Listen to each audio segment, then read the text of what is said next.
ಸಂಜೀವಿನಿ speciality ಆಸ್ಪತ್ರೆ ಮತ್ತು ಹೃದ್ರೋಗ ಚಿಕಿತ್ಸಾ ಕೇಂದ್ರ ಹಾಗೂ ಕೆಜಿಪಿ ಫೌಂಡೇಶನ್ ವತಿಯಿಂದ ಉಚಿತ ಆರೋಗ್ಯ ತಪಾಸಣಾ ಶಿಬಿರ ಮತ್ತು ಕೆಜಿಪಿ ಫೌಂಡೇಶನ್ ಕುಟುಂಬ ಆರೋಗ್ಯ ಕಾರ್ಡ್ ಉಚಿತವಾಗಿ ವಿತರಿಸಲಾಗುವುದು ಎಂದು ಕೆಜಿಪಿ ಫೌಂಡೇಶನ್ ಅಧ್ಯಕ್ಷರಾದ ಶ್ರೀಗಂಧ ಶೇಟ್ ಹೇಳಿದರು. ಸರ್, ಇವಾಗ ಹೊಸದಾಗಿ ನಾವೊಂದು ಹೆಲ್ತ್ ಕಾರ್ಡ್ ಅಂತ ಮಾಡ್ತಾ ಇದ್ದೀವಿ. ಕೆಜಿಪಿ ಕುಟುಂಬ ಹೆಲ್ತ್ ಕಾರ್ಡ್ ಅಂತೇಳಿ ಕೆಜಿಪಿ ಫೌಂಡೇಶನ್ ಹಾಗೂ ಸಂಜೀವಿನಿ ಹಾಸ್ಪಿಟಲ್ ಸೇರಿ ಮಾಡ್ತಾ ಇರೋದು ಇದು ಕಾರ್ಯ. ನಾವು ಒಂದು 10 ಕಡೆ ಹೆಲ್ತ್ ಕ್ಯಾಂಪ್ ಮಾಡ್ತಾ ಇದ್ವಿ. ಹೆಲ್ತ್ ಕ್ಯಾಂಪ್ ಜೊತೆಗೆ ನಾವು ಈ ಕಾರ್ಡನ್ನು ಕೊಡ್ತಾ ಇದ್ವಿ ಎಲ್ಲ ಜನತೆಗೆ. ಯಾಕೆ ಈ ಕಾರ್ಡ್ ಅಂದರೆ, ಇವಾಗ ನಾವು ಒಂದ್ಸರಿ ಹೆಲ್ತ್ ಕ್ಯಾಂಪ್ ಮಾಡೋಗ್ಬಿಡ್ತೀವಿ, ಆಮೇಲೆ ಜನಕ್ಕೆ ಹಾಸ್ಪಿಟ್ಲಿಗೆ ಹೋಗ್ಬೇಕಂದ್ರೆ ಖರ್ಚು ವೆಚ್ಚ ಜಾಸ್ತಿ ಆಗುತ್ತೆ. ಸೊ ಅಲ್ಲಿ ಹೆಲ್ತ್ ಕಾರ್ಡ್ ತೊಗೊಂಬಂದರೆ ನಿಮಗೆ OPD ಜನರಲ್ ಮೆಡಿಸಿನ್ಸ್ ಆಗಲಿ ಏನೇ ಇದ್ದರೂ ನಿಮಗೆ ಉಚಿತವಾಗಿ ಮಾಡಿಕೊಡ್ತಾರೆ. ಉಚಿತವಾಗಿ ಆಂಬುಲೆನ್ಸ್ ಪಿಕಪ್ ಆ್ಯಂಡ್ ಡ್ರಾಪ್ ಇರುತ್ತೆ. ಅದು ಆಗಿ ಮತ್ತು ನಿಮಗೆ ಭಾಳಷ್ಟು ಕಡೆ ನಿಮಗೆ ಸರ್ಜರೀಸ್ ಇರುತ್ತೆ, ಮತ್ತು ಭಾಳಷ್ಟು ಸ್ಪೆಷಲ್ ಕೇಸಸ್ ಇರುತ್ತೆ, ಅದಕ್ಕೆಲ್ಲ ಭಾಳಷ್ಟು ರಿಯಾಯಿತಿ ಇರುತ್ತೆ.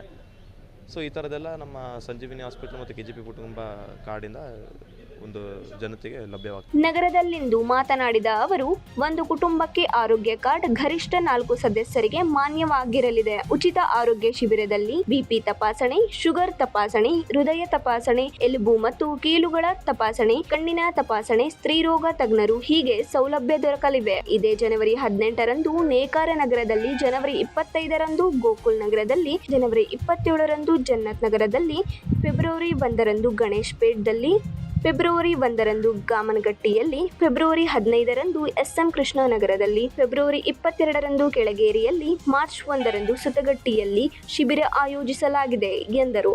ಸರ್, 10,000 ಜನಕ್ಕೆ ಕೊಡಬೇಕಂತಿದೆ ಕಾರ್ಡು. ಅದರಿಂದ 40,000 ಜನಕ್ಕೆ ಒಂದು ಕಾರ್ಡ್ ಕೊಟ್ಟರೆ ಕುಟುಂಬಕ್ಕೆ 4 ಜನ ಬರ್ತಾರೆ. 40,000 ಜನಕ್ಕೆ ತನಕ ಸರಿ ನೇಕಾರ ನಗರದಿಂದ ಸ್ಟಾರ್ಟ್ ಮಾಡ್ತಾ ಇದ್ದೀವಿ. ಸೊ ಟೋಟಲ್ ಒಂದು 20 ಕಡೆ ಮಾಡ್ಬೇಕಂತ ಇದ್ದೀವಿ.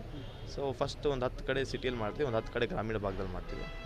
ಸೊ ಒಂದು ಟೋಟಲ್ ಒಂದು 40,000 ಜನಕ್ಕೆ ಒಂದು ಉಪಯೋಗ ಆಗಲಿ ಕಾರ್ಡ್ ಅನ್ನೋದು ಒಂದು ಇದು ಆಶಯ. ಒಂದು ಜಿಲ್ಲಾ ಹೆಲ್ತ್ಗೆ ಒಂದು ಒಳ್ಳೆ ಇದಾಗಲಿ, ನಮ್ಮ ಕಡೆಯಿಂದ ಒಂದು ಹೆಲ್ಪ್ ಫಾಲ್ ಆಗಲಿ ಅಂತೇಳಿ ಅದಕ್ಕೆ ನಮ್ಮ ಸಂಜೀವಿನಿ ಹಾಸ್ಪಿಟಲ್ ಭಾಳ ಸಹಕಾರ ಕೊಟ್ಟು ಅವರು ಇದು ಸೇರಿ ಮಾಡೋಣ ಅಂತೇಳಿ ಮಾಡ್ತಿದ್ದಾರೆ. ನೆಕ್ಸ್ಟ್ ಗ್ರಾಮೀಣ ಈ ಫಸ್ಟು ಸಿಟಿಯಲ್ಲಿ ಮಾಡಿಬಿಟ್ಟು ಆಮೇಲೆ ನೆಕ್ಸ್ಟ್ ಗ್ರಾಮೀಣ ಭಾಗದಲ್ಲಿ 10 ಕಡೆ ಮಾಡ್ಬೇಕಂತ ಇದ್ದೀವಿ. ಒಂದು ವರ್ಷ ಕಾರ್ಡ್ ತೊಗೊಂಡೋದವ್ರಿಗೆ 1 ವರ್ಷ ಎನಿ ಟೈಮ್ ಬರ್ಬೋದು, ಅವರು ರಿನ್ಯೂವಲ್ ಮಾಡ್ಕೋಬೋದು. ಇಲ್ಲಾಂದರೆ ಮತ್ತೆ ನೆಕ್ಸ್ಟ್ ವರ್ಷ ಮತ್ತೆ ನಾವು ಕೆಜಿ ಫೌಂಡೇಶನ್ ಇದೇ ಥರ ಒಂದು ಕಾರ್ಯಕ್ರಮ ಮಾಡ್ತೀವಿ. 12 ತಿಂಗಳು OPD free, general OPD free ಮಾಡ್ಬೋದು.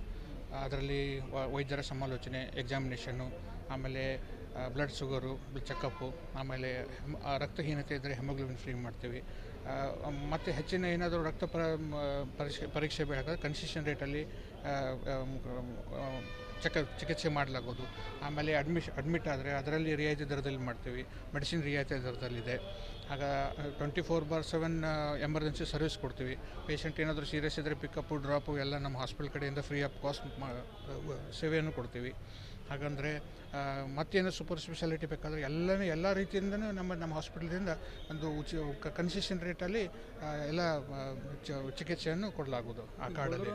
ಸೌಲಭ್ಯಗಳನ್ನು ಪಡೆಯಲು OPD ಹಾಗೂ ಆಸ್ಪತ್ರೆ ಭೇಟಿ ಸಮಯದಲ್ಲಿ ಆರೋಗ್ಯ ಕಾರ್ಡನ್ನು ಕಡ್ಡಾಯವಾಗಿ ತೋರಿಸಬೇಕು. ಗುರುತಿನ ಚೀಟಿ ಅಗತ್ಯವಾಗಿರುತ್ತದೆ. ಈ ಕಾರ್ಡ್ ನೋಂದಣಿ ದಿನಾಂಕದಿಂದ 1 ವರ್ಷದವರೆಗೆ ಮಾನ್ಯವಾಗಿರುತ್ತದೆ. ಭಾನುವಾರ OPD ಸೇವೆ ಇರುವುದಿಲ್ಲ. ಜೊತೆಗೆ ತುರ್ತು ಚಿಕಿತ್ಸೆ ಲಭ್ಯವಿರಲಿದೆ ಎಂದರು. 9 ಲೈವ್ ನ್ಯೂಸ್, ಹುಬ್ಬಳ್ಳಿ.